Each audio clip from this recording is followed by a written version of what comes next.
하나님 아버지, 이 시간에 저희들 수요예배로 모여 하나님의 영광을 올려드리옵나이다. 빌레몬서 말씀을 듣고자 오나오니 기록된 계시의 말씀이 성령의 조명하심으로 저들의 심령에 전달되게 하시기 원하옵나이다. 말씀을 심부름 하는 종을 사랑해 주시고 더하거나 빼지 않게 하시고 있는 그대로 잘 증거해서 전하는 자도 듣는 자도 함께 은혜 받는, 또 하나님께는 영광만 올려드리는 귀한 시간 되게 하여 주시옵소서. 예수님 귀하신 이름으로 기도 올리옵나이다. 아멘. 이 시간에 저희들 읽은 빌레몬서 1장 말씀, 특별히 마지막 절 25절의 말씀에 근거해서 은혜 받은 심령, 그런 제목으로 말씀을 나누도록 하겠습니다. 빌레몬서는 사도 바울의 저서로 다른 서신들은 신학적인 내용과 사상이 흘러가고 있지만 오늘 본서는 신학적인 사상은 감춰져 있고 대신 바울 사도의 인간적인 자비로움과 사랑의 모습이 드러나는 그런 서신입니다.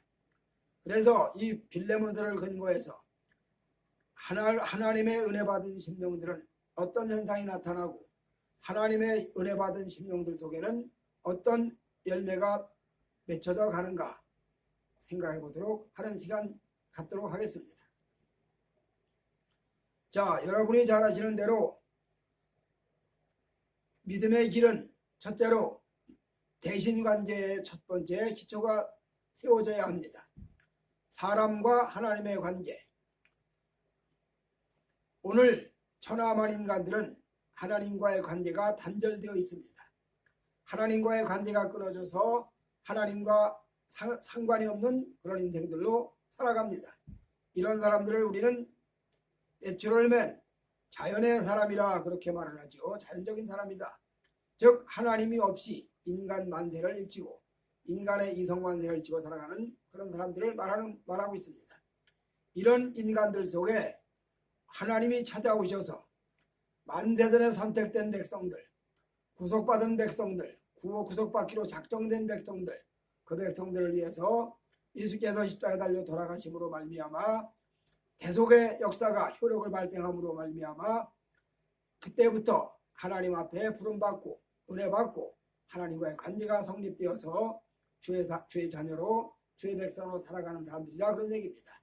이런 관계를 우리는 대신관계가 이루어졌다, 하나님을 섬기는 자다, 혹은 하나님의 백성이다, 그렇게 이야기를 합니다. 이렇게 대신관계가 이루어지기 위해서는 하나님이 인간에게 찾아오시기도 하심과 동시에 사람이 하나님 앞에 나아가는 방편을 배우고 익혀야 됩니다. 개는 강아지를 낳아놓으면 시간이 지나면서 그 강아지가 자연스럽게 개가 됩니다. 송아지도 어미소가 송아지를 낳아놓으면 역시나 자연스럽게 시간이 흘러가면서 어미소가 되고 아비소가 됩니다. 그러나 인간은 낳아놨다고 해서 인간 되는 게 아닙니다. 외형상으로는 사람이겠죠. 그러나 사람에게 교육이 없고 가르침이 없으면 사람이 아닙니다. 바로 그 대표적인 좋은 사례가 바로 타잔입니다. 타잔. 사람으로 태어났지만 밀림에서 늑대들의 손에 의해서 길러지다 보니까 사람은 사람인데 늑대와 다름이 없는 그런 모습을 보여주고 있다는 얘기죠. 그 얘기는 뭐냐? 사람이 배우지 않으면 사람은 사람인데 사람이 아니라는 얘기입니다. 마찬가지로 하나님과의 관계도 부지런히 배워서 하나님이 어떠신 분인가, 하나님이 누구신가, 그리고 하나님이 인간에게 어떻게 찾아오셨는가, 그리고 인간에게 찾아오신 하나님의 역사가 어떻게 우리 속에 적용되는가, 이런 것들을 부지런히 배우고 가르치고 해야 하나님을 섬기는 사람이 된다는 얘기죠. 이렇게 하나님을 섬기는 사람이 되는 이 과정이 하루아침에 그냥 말 몇 마디 가르쳐서 되는 게 아니라 긴 세월 수없이 반복해서 가르치고 또 가르치고 또 반복해서 또 가르치고 이렇게 하다 보면 어느 틈에 그것이 몸에 배서 여호와를 섬기는 믿음의 사람으로 우뚝 세워집니다. 이런 모든 일련의 관계를 우리는 뭐라고 얘기를 하는 거 아니? 하나님의 현현하심, 하나님의 나타나심, 혹은 하나님의 은혜 베푸심, 그렇게로 이야기를 합니다. 자, 잘 아시는 대로 이스라엘 백성들이 형성되기까지 하나님은 아브라함을 선택하시고 그에게 하나님의 말씀을 이야기합니다. 그리고 약속을 이야기합니다. 그래서 아브라함을 불러가지고 너와 네 자손에게 이 땅을 주겠다. 그리고 네 몸에서 날 네 자손들이 바닷가의 모래같이 많아진다. 땅의 티끌같이 많아진다. 하늘의 별같이 많아진다. 그렇게 약속을 합니다. 그 약속이 이루어져서 이삭으로 이어지고 야곱으로 이어지고 야곱의 12아들들이 애굽에 내려가서 430년 세월 애굽 땅에서 종살이 하다가 드디어 애굽에서 나와서 가나안을 갑니다. 그리고 가나안에 가는 그 모든 과정들을 성경은 자세하게 기록을 하고 있고 또 가나안을 가는 과정 속에서 시내산에 이르렀을 때 하나님이 모세를 불러올려서 비로소 성문화된 하나님의 말씀, 그때까지는 구전입니다. 구전, 전승, 구전으로 전해오고 입에서 입으로 전해지고 또 입에서 입으로 전해지고 그래서 여호와를 알려지고 알았습니다. 바로 그렇게 알았던 사람들이 바로 대표적으로 아브라함이고 욥이죠. 그런데 모세 시대에 시내산에서 하나님이 언약 관계를 문서로 인간의 문자로 확실하게 기록을 해주시고 이렇게 하는 것이 여호와를 섬기는 방편이다. 이렇게 나오는 것이 여호와를 앞에 오는 방법이고 제도다. 이걸 얘기합니다. 이걸 우리는 요약해서 3대 절기 5대 제사라 그렇게 표현을 합니다. 아무튼 이스라엘 백성들은 하나님 앞에 나아가는 길을 알았습니다. 하나님께 나아가는 방편을 찾았습니다. 하나님께 나아가는 방법을 배우고 익혔습니다. 그리고 이것들을 자기들만 알고 끝나는 것이 아니라 아들과 손자들에게 가르치고 가르쳐서 그들 역시나 하나님께 나아가는 방법을 익히도록 하고 실천하도록 합니다. 이런 모든 일련의 사건들을 통틀어 가지고 대신관계라 혹은 다른 말로는 하나님과의 언약관계가 성립됐다. 그렇게 얘기를 합니다. 자, 지난번에도 말씀을 드렸지만 구약교회, 즉 구약의 이스라엘 백성들, 광야교회는 이스라엘 민족의 교회는 그 교회에 회원된 자격이 할례입니다. 그래서 구약의 백성들은 제사로 언약을 맺은 언약을 체결한 백성들입니다. 신약의 주의 백성들은 세례로 회원된 자격을 취득을 합니다. 그리고 신약의 백성들은 예배로 하나님과 맹약을 한 백성들이 됩니다. 그래서 구약의 제사와 신약의 예배가 하나님께 나아가는 방편이고 언약을 체결하는 모습이고 형태라는 얘기죠. 이렇게 대신관계가 형성돼야 된다. 그래서 이렇게 하나님과의 대신관계가 이루어지기 위해서는 결국 예수 그리스도께서 인간 되오시고 십자가에 달려 돌아가셔야 된다. 그 말입니다. 그리고 돌아가신 그 피의 공로로 구원받는다. 이런 얘기죠. 그리고 예수님의 십자가에 돌아가신 그 피의 공로의 효력이 많은 권설이 아닌 제한속죄, 만세들의 선택된 백성들에게만 그 효력이 적용되는 제한속죄다. 그렇게 성경은 가리키고 있고 또 신봉하는 그런 교회를 개혁주의 교회라 그렇게 말을 합니다. 아무튼 대신관계가 성립된 사람들을 우리는 하나님과 언약이 체결됐다. 하나님과 구원이 이루어진 백성들이다. 하나님을 아버지로 부르는 자녀들이다. 천국을 바라보는 천국 시민이다. 거룩한 길을 가는 성도다. 그렇게 얘기를 합니다. 이렇게 대신관계가 첫 번째 형성돼야 하나님의 구원받은 사람이고 심령에 있는 은혜가 자리 잡은 사람이다. 그렇게 얘기할 수가 있습니다. 그 다음에 두 번째로 그러면 대신관계가 형성된 사람 속에서 어떤 모습이 나타나느냐. 두 번째로 대신관계가 형성된 사람 속에 나타나는 현상은 고아를 향한, 즉 약자를 향한 긍휼입니다.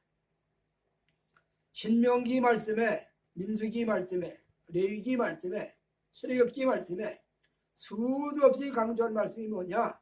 너희는 광야를 거쳐서 내가 주는 땅, 아브라함과 이삭과 야곱에게 약속한 언약의 땅, 그 땅에 들어가면 젖과 꿀이 흐르는 그 땅에서 풍요를 누리고 평강의 평강을 누리고 안식을 누리고 축복을 누리고 살게 되는데, 그때에 너희들만 축복을 누리고 평강을 누리고 살 것이 아니라 네 주위에 약자를 돌아봐라 이 말입니다. 그럼 약자가 누구냐? 구체적으로 성경에서는, 신명기에서는 약자를 고아, 아비도 없고 어미도 없는 불쌍한 고아들, 어린아이들, 누군가가 돌봐줘야 되는데, 어린아이 때는 당연히 의당 어미나 아비의 손에 도움을 받고 복을 받고 자라납니다. 그런데 어미도 세상 떠나고 아비도 세상 떠났어. 그러면 당연히 돌봐줄 사람이 없죠. 돌봐줄 사람이 없다 보니까 참 세상살이가 기가 막히겠죠. 그 어린 나이에 이런 고아들을 돌아봐야 된다, 그런 이야기입니다. 제가 지금도 기억나는 거고 마음에 참 은혜 받은 역사가 뚜렷한 것은 뭐냐? 제가 나이 11살 때, 국민학교 5학년 때 어미가 세상을 떠났습니다. 5학년 2학기 때 어느 날 학교를 갔다 오다가 길에서 우리 동네에서 유일하게 교회를 다니는 집사님 한 분이 계시는데, 그분이 우리 어머니와 동갑이 되는 분입니다. 그분을 딱 만났어요. 아마 뭐 내 모습이 기가 막혔겠지요. 풀 죽어서 키 죽어 있는 그 어린 모습을 아마 측은히 여겨졌겠죠.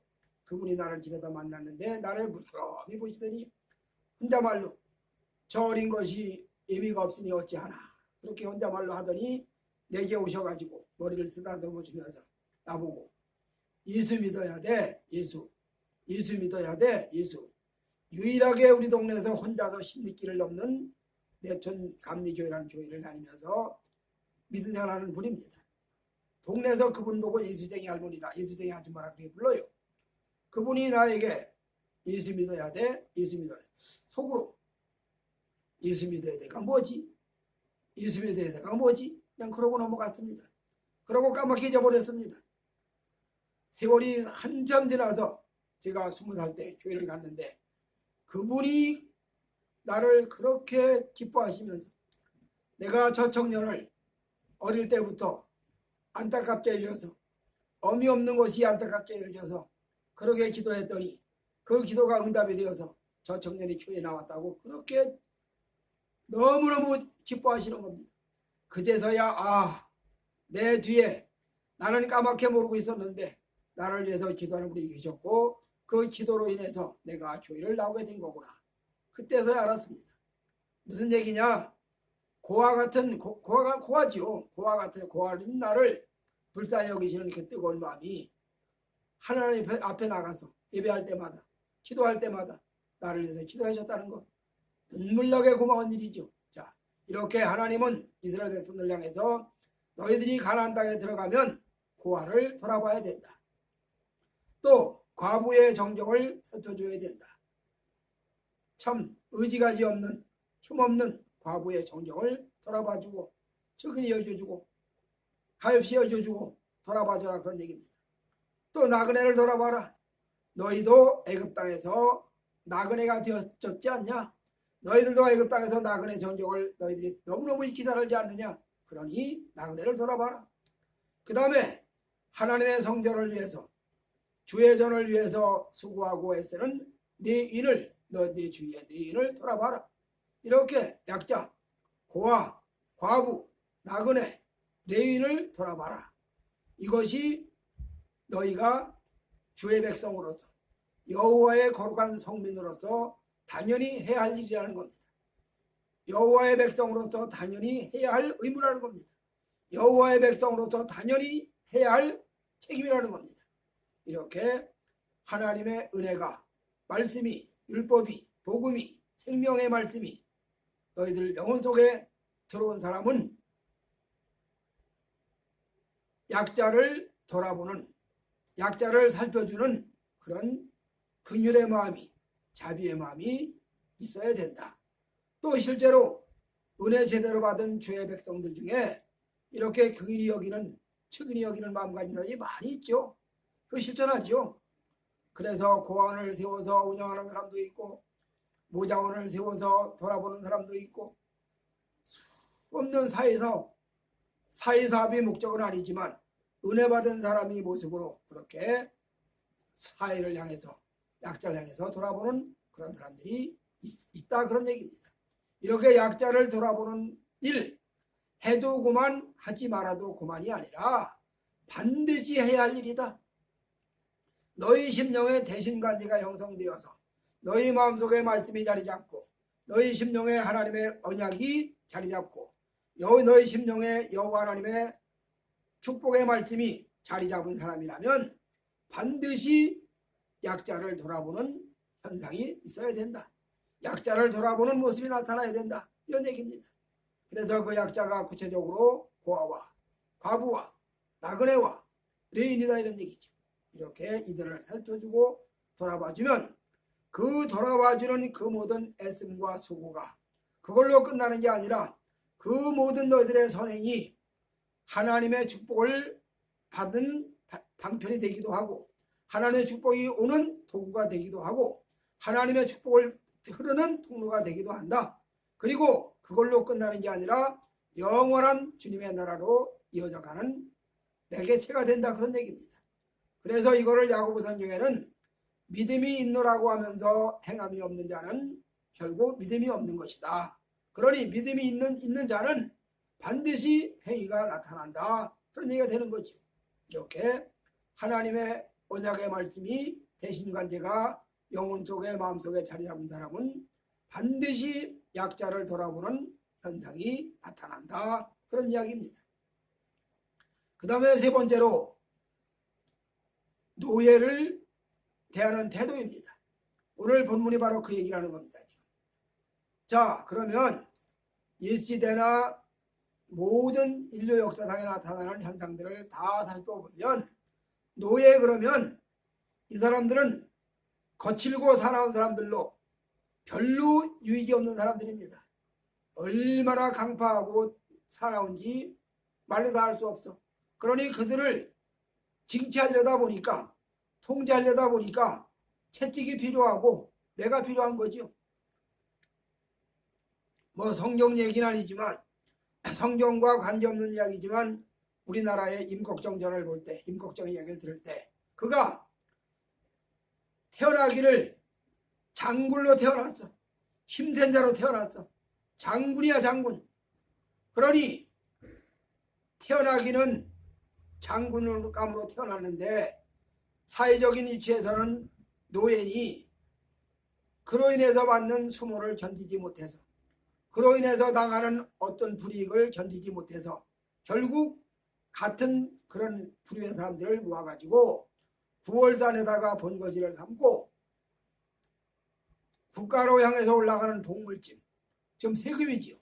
국가로 올라가는 복물짐이라든지 고관대장들한테 올라가는 선물이라든지 이런 것들을 가로채서 털어가지고 탈취하니 이거 뭐 국가에서 볼 때는 큰 문제지. 그래서 토벌을 하려고 하지만 그 세력이 너무 강하고 관군은 약하다 보니까 토벌이 쉽지가 않아.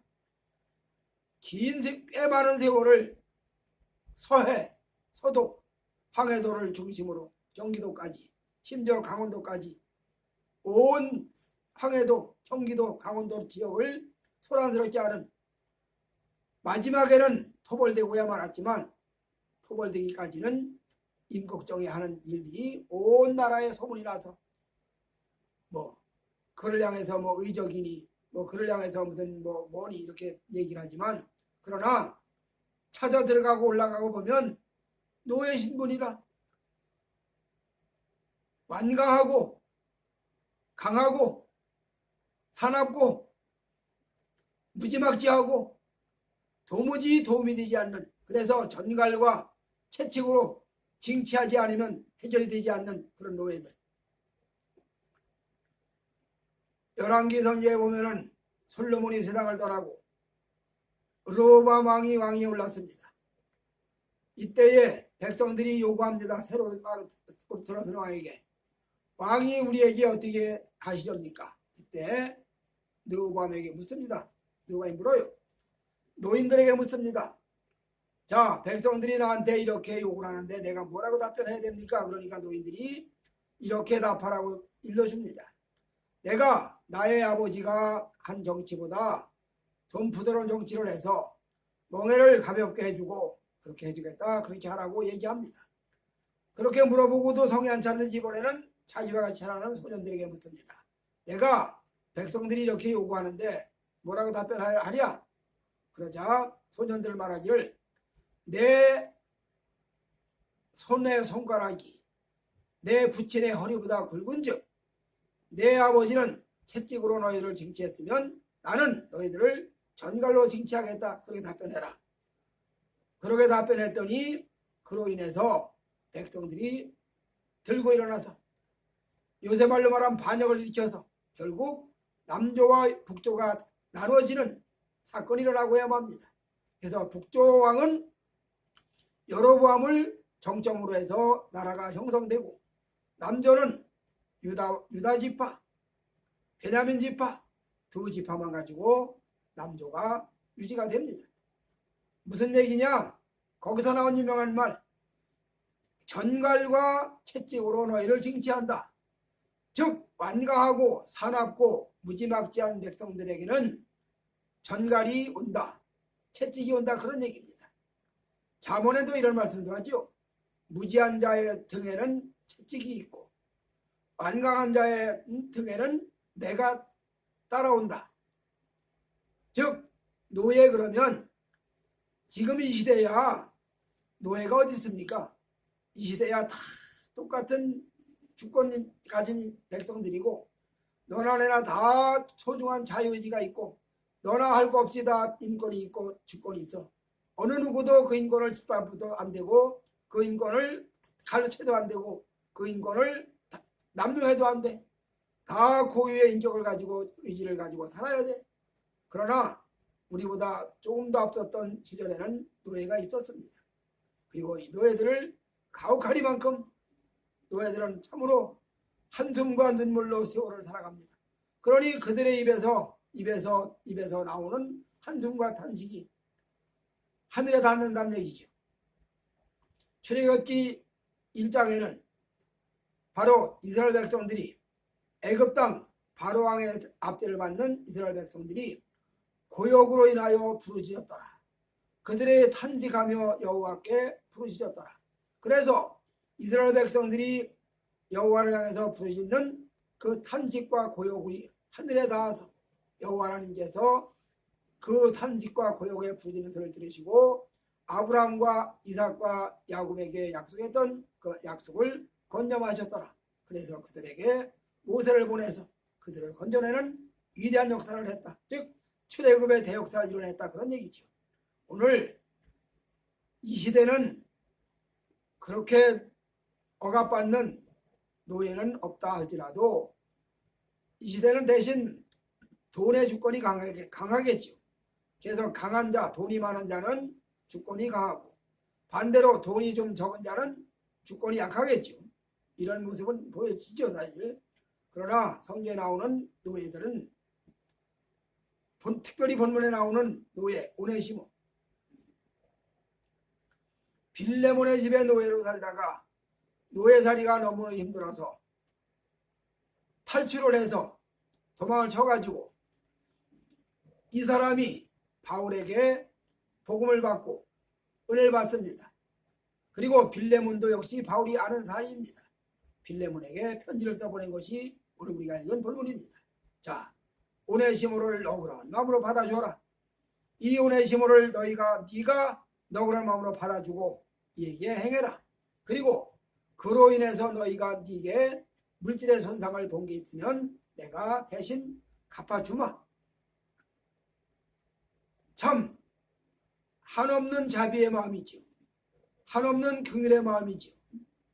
하나님의 은혜 받은 자가, 하나님의 생명의 역사가 그 마음속에 있는 자는, 하나님의 언약의 말씀이 그 영혼을 뒤흔드는 자는 아까도 말한 대로 사회적 약자를 돌아보고 고아와 아부와 나그네와 뇌인을 돌아보고 더 나아가서 한 걸음 더 나아가서 노예까지도 돌아보는, 노예까지도 그 형편을 보살펴주는, 저희 어릴 때 듣고자 하는 이야기가 뭐냐? 배부른 주인이 배고픈 모습의 사정을 알겠느냐? 그러니 배부른 주인이 오늘 저녁 가지 마라. 나 밥 생각 없다.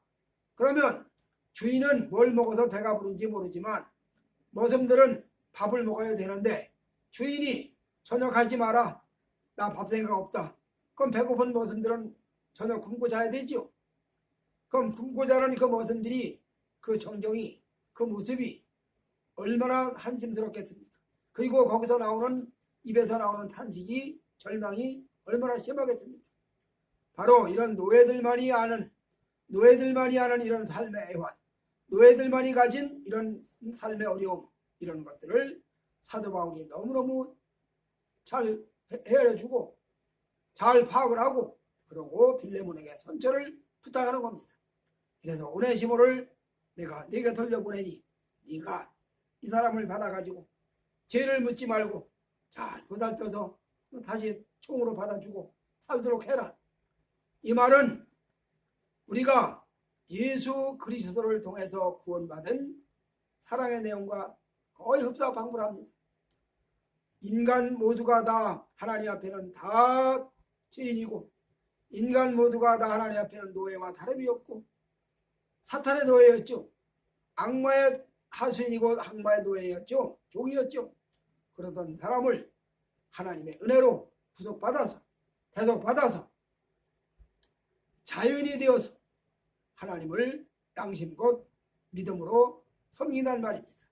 마찬가지로 오네시모의 심령에도 주님의 은혜가 임하고 그리고 그 오네시모를 향해서 사도 바울이 빌레몬에게 선처를 구하는 그런 내용의 편지를 보낸 내용이 바로 오늘 본문 빌레몬서입니다. 우리 모두는 다 하나님의 은혜를 받은 자들입니다. 다른 말로 말하면 대신관계가 분명하게 확정된 사람들입니다. 그러면 대신관계가 분명하게 확정됐다고 한다면 반드시 대인관계도 따라와야 됩니다. 하나님을 잘 믿는 것처럼 아주 혼자 잘 믿는 것처럼 자랑을 하면서도 형제간 중에 목회자가 있어서 목회를 하는데도 애면하고 나 나가는 교회 있는데 뭐 내가 거기 뭐하러 가? 너는 너고 나는 나지 뭐. 그러면 그건 하나님 관계가 바로 됐다고 볼 수가 없습니다. 하나님 관계가 바로 됐다면 사람 관계도 돌아보는 관계가 있어야 되는 겁니다.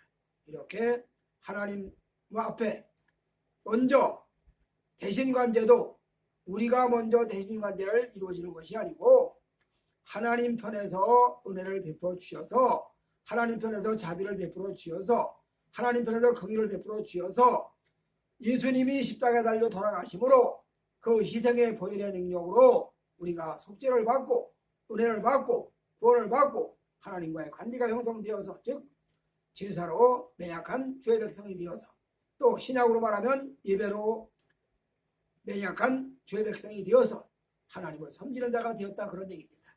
그래서 하나님을 섬기는 자가 되었으면 당연히 예배를 하고 나가죠. 당연히 기도하고 나아가죠. 당연히 찬송 가지고 나아가죠. 이렇게 하나님 앞에 예배를 가지고 나아가고 찬송을 가지고 나아가고 기도를 가지고 나아갔다면 또 헌금을 가지고 나아갔다면 반드시 주위의 대인관계도 같이 간다. 따로따로 있는 것이 아니라 대신관계, 대인관계가 같이 간다 그런 얘기입니다.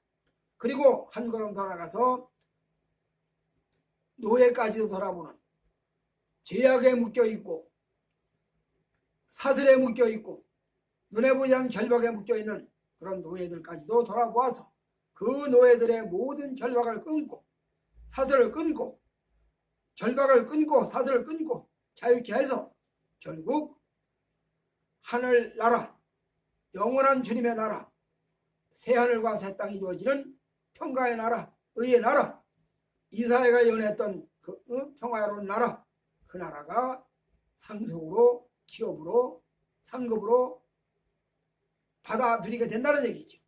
오늘 아무쪼록 우리는 인생 여정 다 지나가면 주님의 나라가 눈앞에 도래하는데 그 주님의 나라에 영원한 약속의 기업을 받는 영원한 주님의 나라의 기업을 누리는 내 손색이 없는 믿음의 사람으로 세워지기 위해서 첫째로 대신관계가 분명해야 되고, 둘째로 약자를 돌아보는 보살핌이 있어야 되고, 더 나아가서 셋째로 노예를 긍휼히 여기고 살펴주는 그런 은혜 받은 심령이 되어져야 된다, 그런 이야기입니다. 아무쪼록 저도 여러분도 험한 세상 살아가는 동안에 이 은혜를 잘 기억을 하고 심령에 하나님의 은혜가 충만해서 하나님 관계, 약자들을 대하는 태도, 노예들에 대한 관심 잘 가지셔서 주 앞에 착하고 충성된 종이라고 인정받는 우리 모두가 다 되어지시기를 주의 이름으로 축복해 드립니다.